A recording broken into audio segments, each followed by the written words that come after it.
नमो नमः मित्राणि, नमः सरस्वत्यै।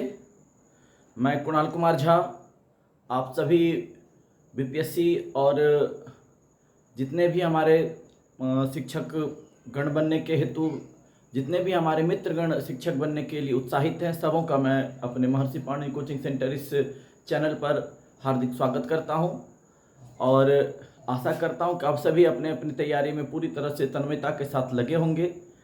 इसी आशा के साथ हम लोग आज की कक्षा को आगे बढ़ाएंगे। मैं क्षमा चाहता हूं कि 2-3 दिनों से थोड़ी घर में व्यस्तता के कारण से मैं वीडियो नहीं अपलोड कर पा रहा था, वीडियो नहीं बना पा रहा था, किंतु आज के बाद सारी बाधाएं समाप्त हो चुकी हैं और मैं अब से जो कि प्रयास करूंगा कि 2 से 3 वीडियो प्रतिदिन अपलोड कर सकूं। ठीक है मित्रों, तो और आप लोगों से मेरी यही विनती रहेगी कि आप लोग जो है कि ज़्यादा से ज़्यादा बार उसे देखने का प्रयास करें। और सभी मित्र थोड़े से मैं समझ रहा हूँ कि आप सभी लोग घबरा से गए हैं। मुझे पता है कि संस्कृत वाले छात्र जो हैं कि थोड़े क्या कहते हैं कि धैर्य नहीं होता है उनमें, लेकिन याद रखिए मित्रों कि जिनमें धैर्य है उसी को सफलता मिलती है। ठीक है, आप लोग धैर्य रखें, कोई भी चीज़ नहीं छोड़ूंगा मैं, चाहे स्नातक स्तर का हो, ठीक है, चाहे वो 9th 10th का हो, सारी चीज़ों की पढ़ाई आप लोग को यहाँ कराई जाएगी। और जो 40 नंबर का संस्कृत के बाद है उसको भी हम लोग जो है कि टच जरूर करेंगे, उसको भी हम लोग पढ़ेंगे। इसीलिए ज़्यादा हतोत्साहित होने की आवश्यकता नहीं है, घबराने की आवश्यकता किसी को भी नहीं है। चलिए इसी शुभकामना के साथ हम लोग क्लास को आगे बढ़ाते हैं। 3 चैप्टर तक हम लोग पढ़ चुके थे प्यूसम का 9th क्लास का 3 चैप्टर तक हम लोगों ने पढ़ लिया था। उसका प्रश्नोत्तरी भी किया था। शायद यक्ष युधिष्ठिर यम संवादः का प्रश्नोत्तरी बचा हुआ है, तो उसको भी हम लोग किसी भी क्लास में किसी दिन कर लेंगे। जो चैप्टर छोटा होगा ना, उसी चैप्टर के साथ वो उसको अटैच कर लेंगे। ठीक है मित्रों, चलिए तो देखिए थोड़ा सा ये ऊपर नीचे हो गया है, थोड़ा सा टेक्निकल प्रॉब्लम की वजह से मित्रों। तो देखिए ये जो है ना, ये ऊपर होगा, ये नीचे होगा। ठीक है, चलिए हम लोग यहाँ से पढ़ना शुरू करते हैं। चैप्टर का नाम है चत्वारो वेदाः। चत्वारः वेदाः, 4 वेद। ठीक है, कितने वेद हैं मित्रों? 4 वेद हैं, सभी हम लोग जानते हैं। आइए यहां से ये चैप्टर स्टार्ट है, मैंने ग्रुप में भेज दिया पीडीएफ, आप लोग देख लेंगे। कह रहा है क्या, भारत वर्षस्य सांस्कृतिक निधिषु वेदाः प्रधान पदम धारयन्ति। ठीक है, कह रहा भारत वर्षस्य 1 मिनट लाइव जला लेता हूं। हाँ, भारतवर्षस्य सांस्कृतिक निधिषु वेदाः प्रधान पदम धारयन्ति। भारतवर्ष के सांस्कृतिक निधियों में, सप्तमी का बहुवचन है, यहाँ षष्ठी का एक वचन है। भारतवर्ष की सांस्कृतिक निधियों में वेदाः, वेदः वेदो वेदाः, कितने वेद हैं? 4 वेद हैं। तो वेदें प्रधान पद धारयन्ति, प्रधान पद धारण करते हैं। ठीक है, तो भारतवर्ष की सांस्कृतिक निधियों में कौन प्रधान पद धारण करता है मित्रों? तो वेद धारण करता है। वेद क्या करता है? तो सांस्कृतिक निधियों में प्रधान पद धारण करता है। संसारस्य उपलब्ध ग्रंथेषु, संसारस्य षष्ठी का एक वचन है, संसार के उपलब्ध ग्रंथेषु सप्तमी का बहुवचन है। संसार के उपलब्ध ग्रंथों में ते एव वे ही प्राचीनतमः सन्ति, प्राचीनतम हैं। ठीक है, देखिए मित्रों, इस तरह से जो मैं पढ़ा रहा हूं, मैं चाहूं तो मैं भी पीडीएफ बना करके, पीडीएफ अपलोड करके और तब उस पर से मैं पढ़ाऊं। ठीक है, पीडीएफ पर जो कि वीडियो बना करके पढ़ाऊं तो मुझे भी आसानी होगी, लेकिन उससे क्या होगा ना कि आप लोगों को परेशानी होगी। ठीक है, उससे परेशानी क्या होगी, अगर गद्यांश रहेगा वहां पर परीक्षा में, तो गद्यांश तो रहेगा ही।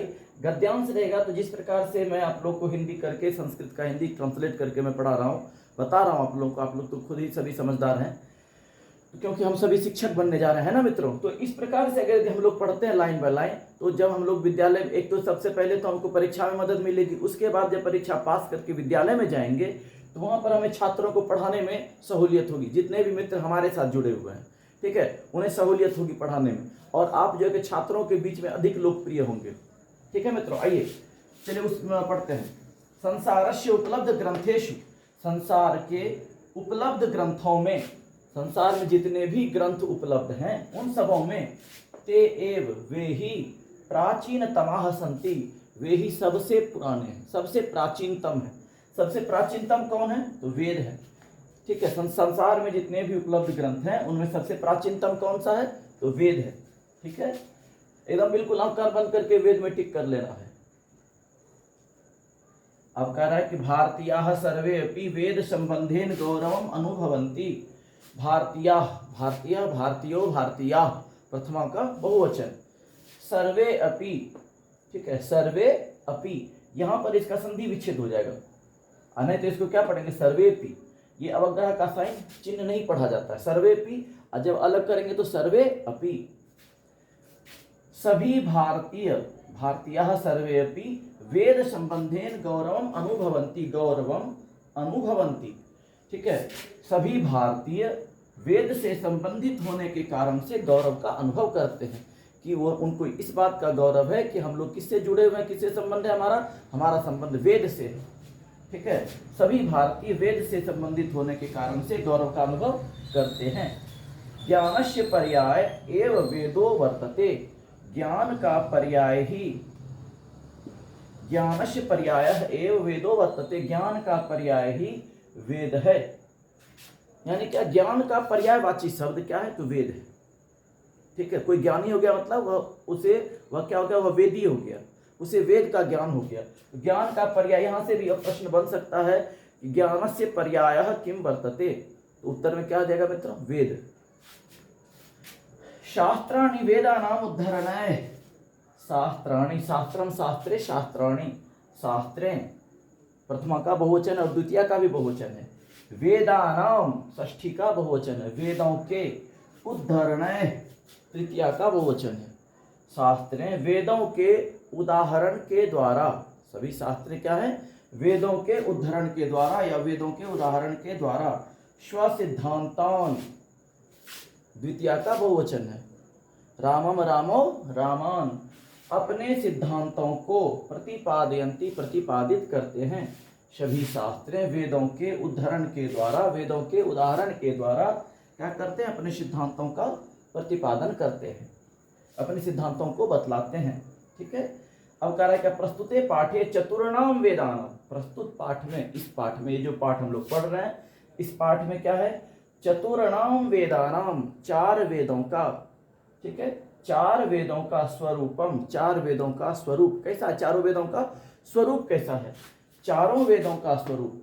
प्रस्तुत पाठ में चारों वेदों का स्वरूप, मुख्यम च, और मुख्य, प्रतिपाद्यम दर्शित मस्ति, और मुख्य प्रतिपाद्य दर्शित है। मतलब प्रतिपाद्य में उसमें क्या क्या है, कितने कौन कौन, किस किस वेद के कौन कौन देवता है, कौन कौन सा क्या कहते हैं, किस किस में कितने मंत्र हैं, किस किस वेद में कितने सूक्त हैं, कितने छंद हैं, मतलब किसमें किस प्रकार के छंदों की बहुलता है। ये सारे जो की बातें चत्वारों वेद पाठ में हैं। ठीक है, अब देख लीजिए, ये तो आपको स्नातक स्तर में भी वेद है, 9th में भी है, तो सब एक दूसरे से सारा क्लास क्या है ना कि अटैच्ड है, इसलिए घबराइए नहीं कोई। तो क्या कह रहा है? प्रस्तुते पाठे चतुर्णाम वेदानाम स्वरूपम मुख्यम च प्रतिपाद्यम दर्शित मस्ति। प्रस्तुत पाठ में चारों वेदों का स्वरूप और मुख्य प्रतिपाद्य दर्शित है या दर्शाया गया है। एक बार फिर से देख लीजिए पूरा। भारतवर्ष से सांस्कृतिक निधिषु वेदाः प्रधान पदम धारयन्ति। भारतवर्ष की सांस्कृतिक निधियों में वेद प्रधान पद धारण करते हैं। भारतवर्ष की सांस्कृतिक निधियों में वेद प्रधान पद धारण करते हैं।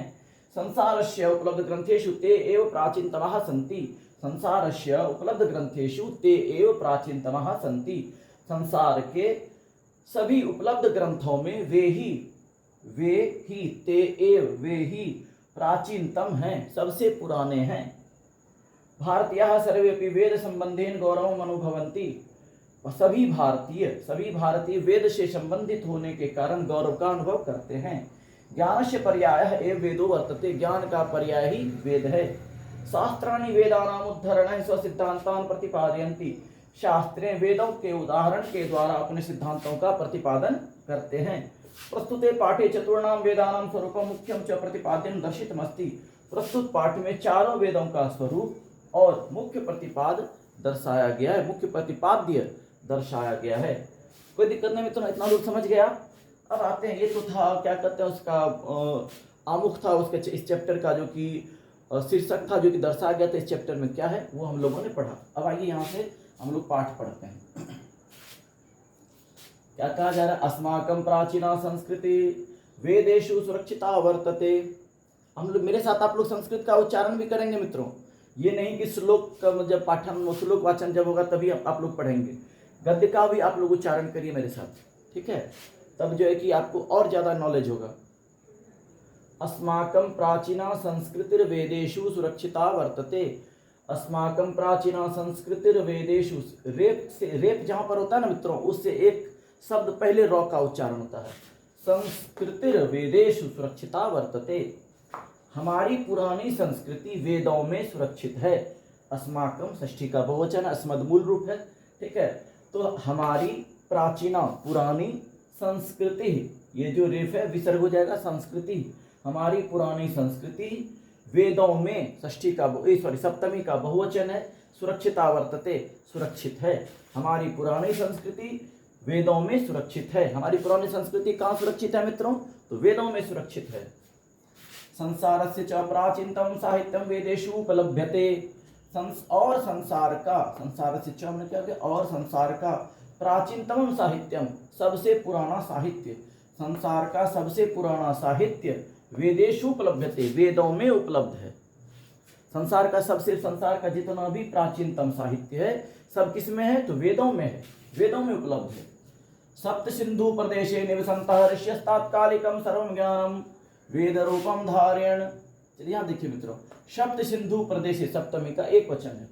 सप्त सिंधु प्रदेश में, 7 समुद्रों वाले प्रदेश में, क्षेत्र में, निवसन्तः रहने वाले, ऋषयः तात्कालिकम, ऋषयः तात्कालिकम सर्वं ज्ञानम, ऋषयो ऋषयः, ठीक है? तात्कालिकम सर्वं ज्ञानम, उस समय का सारा ज्ञान, सारा ज्ञान किसमें था? वेद रूपम धार्यन, वेद रूपम धार्यन, अधार्यन, वेद रूपों में धारण करते थे।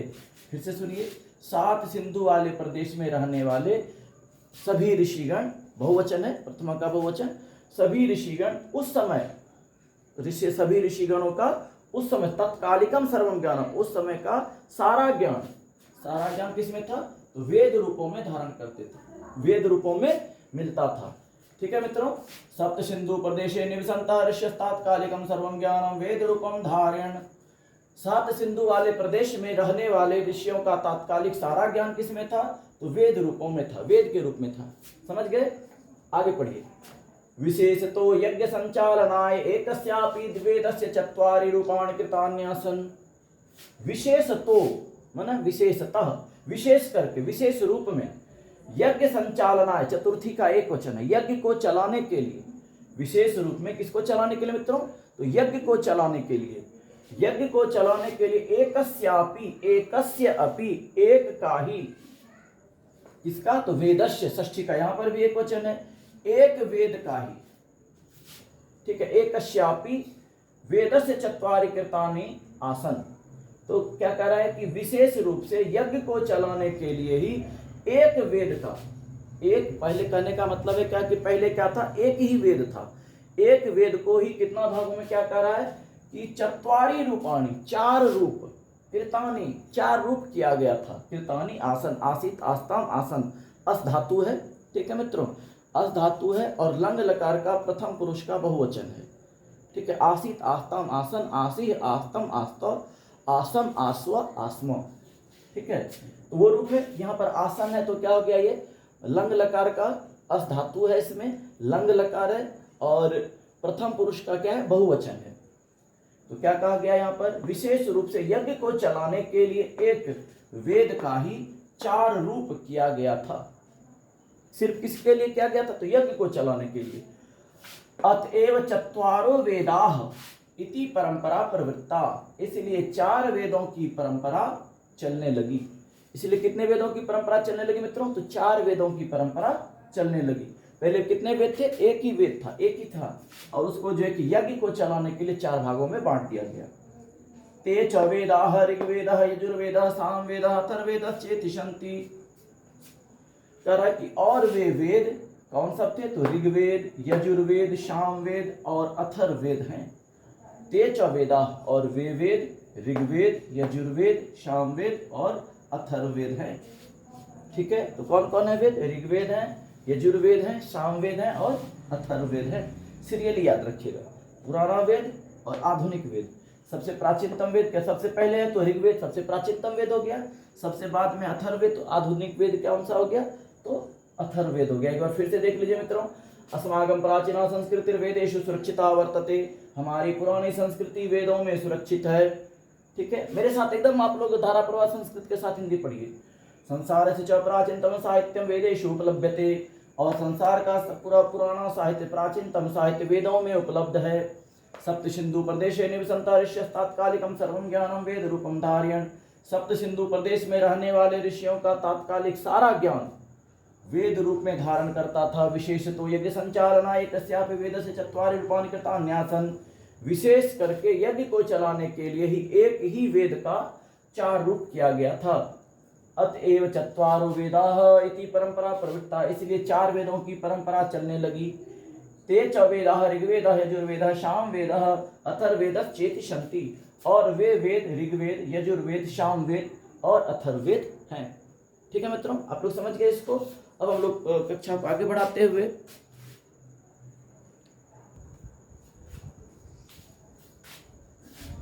आगे देखिए मित्रों, क्या कह रहा है? ऋग्वेदः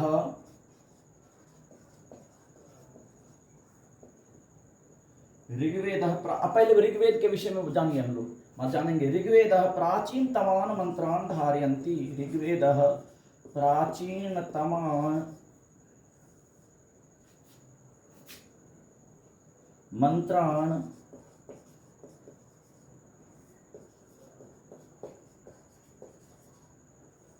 धारयति। ऋग्वेदः प्राचीनतमान्, ऋग्वेद जो है पुराने, प्राचीनतम न सबसे पुराने, प्राचीनतमान् मंत्राण द्वितीया का बहुवचन है। ऋग्वेद दोनों में द्वितीया का बहुवचन है। ठीक है, तो ऋग्वेद जो है सबसे पुराने मंत्रों को धारण करता है, यानी कि ऋग्वेद में सबसे पुराने मंत्र हैं। तो सबसे पुराने मंत्र किस वेद में है? तो ऋग्वेद में है। ठीक है मित्रों, यहाँ से हम लोग ध्यान में रखेंगे। अतएव इतिहासस्य विद्वांस्तस्य, अतएव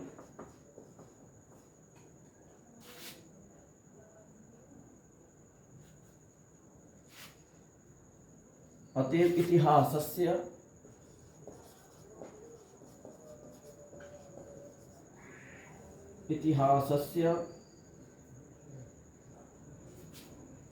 विद्वांस्तस्य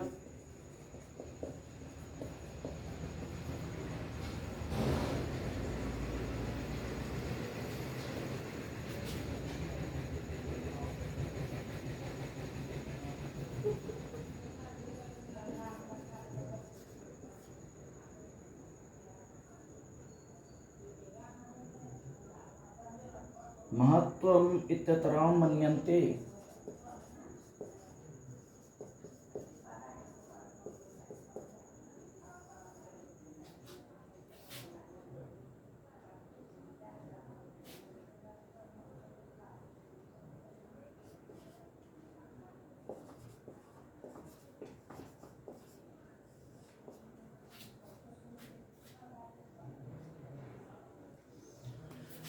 तो क्या कर, अतएव इसलिए, इतिहासस्य विद्वांसः तस्य, इसलिए इतिहास के विद्वान, विद्वांसो, विद्वांसः, ये जो है प्रथमा का बहुवचन है और इसका मूल रूप क्या है? विद्वस्, विद्वांसः, विद्वांसः जोड़ तस्य, विद्वांसः जोड़ तस्य, तो विद्वांस तस्य।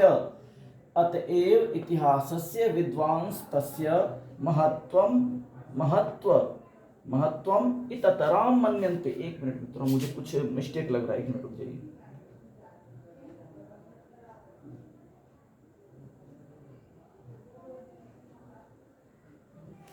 ठीक है, महत्वम इततराम मन्यन्ते मतलब इसका यहाँ पर संधि विच्छेद कर देंगे।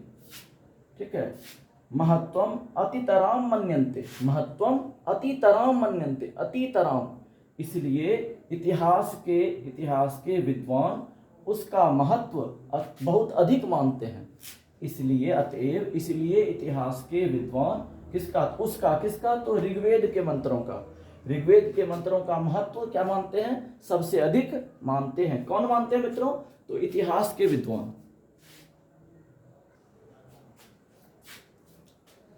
ठीक है मित्रों, यहां तक आप लोगों ने देखा। अतएव इतिहासस्य विद्वांसः तस्य महत्वम इततराम मन्यन्ते, इसलिए इतिहास के विद्वान उसका महत्व सबसे अधिक मानते हैं। किसका महत्व अधिक मानते हैं, तो ऋग्वेद का। अकर अयम वेदो दशसु मंडलेषु विभक्तः, यह वेद अयम वेदः, अयम वेदो में क्या हो गया, अयम वेदः, यह वेद, कौन सा वेद, ऋग्वेद, दशसु मंडलेषु विभक्तः, 10 मंडलों में विभक्त है। ऋग्वेद में कितने मंडल हैं, तो 10 मंडल है। एकदम मोस्ट इंपॉर्टेंट VVI क्वेश्चन हो गया। ऋग्वेद में कितने मंडल है मित्रों, तो 10 मंडल है। ऋग्वेद कितने मंडलों में विभक्त है, तो 10 मंडलों में विभक्त है। ऋग्वेदे अयम वेदो दशसु मंडलेषु विभक्तः, यह वेद 10 मंडलों में विभक्त है, बटा हुआ है।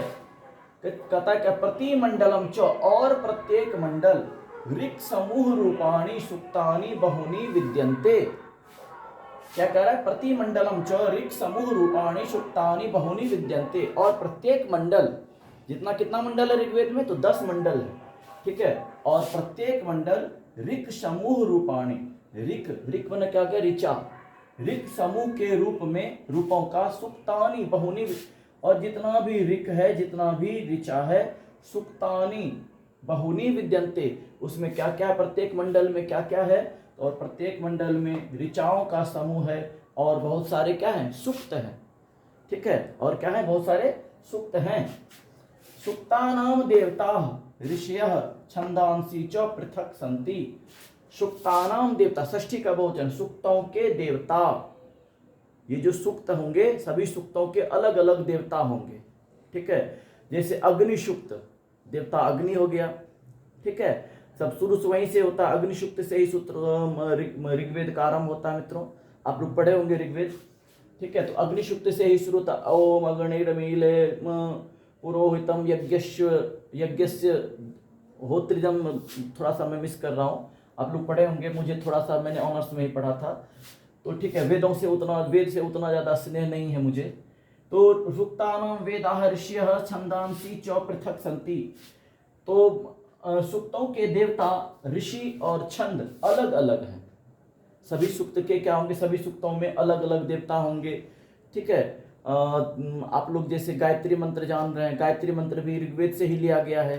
ठीक है, तो ऋग्वेद के गायत्री मंत्र के जो ऋषि हैं वो कौन है, तो विश्वामित्र ऋषि हैं। एवं प्रकार से ये सभी सारे मंत्र हम लोग को इस प्रकार से हम लोग को जानने में, ये मैं वीडियो बनाने के बाद जब ये मेरा कंप्लीट हो जाएगा तो मैं एक अलग से वेद का जो है कि सबका कौन कौन क्या कहते हैं, कौन कौन किस किस मंत्र के कौन कौन ऋषि हैं, कौन कौन ऋचा है, उसमें कौन कौन सुक्त है, सबको मैं अलग से उसका वीडियो बना दूंगा।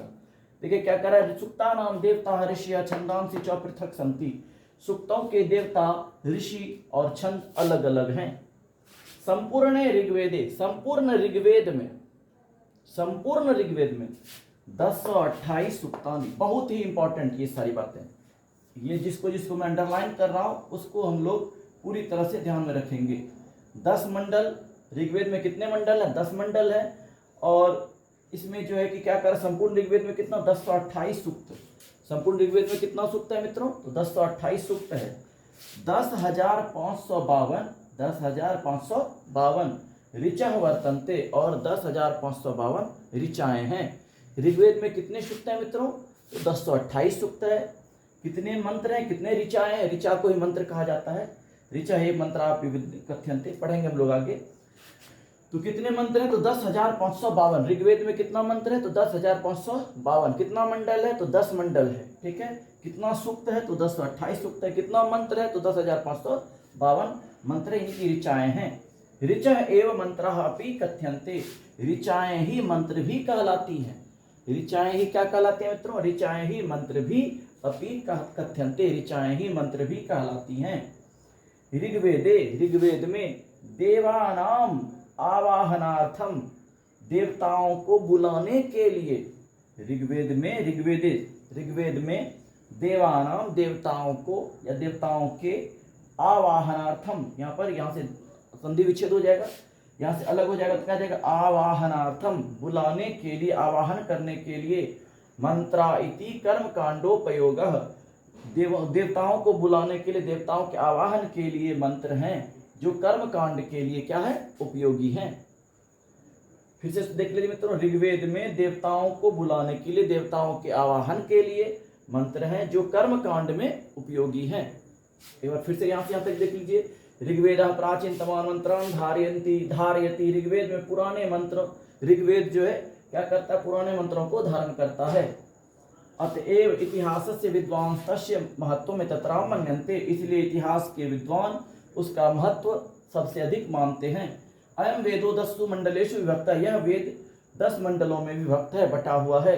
प्रतिमंडलम च ऋक् समूह रूपाणि सुक्तानि बहुनि विद्यन्ते। और प्रत्येक मंडल में ऋचाओं का समूह और क्या है कि बहुत सारे सुक्त विद्यमान हैं। सुक्तानां देवता ऋषयः। सुक्तों के देवता और ऋषि। छंदांसी च पृथक सन्ति। सुक्तों के देवता ऋषि और छंद। सुक्तों के देवता ऋषि और छंद पृथक सन्ति, अलग हैं।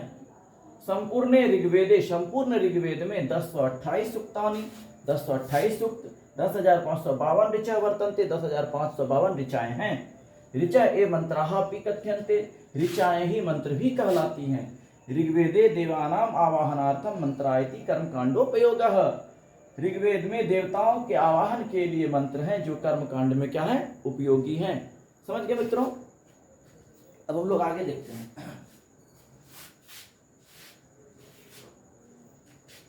अब हम लोग पढ़ेंगे यजुर्वेद के विषय में।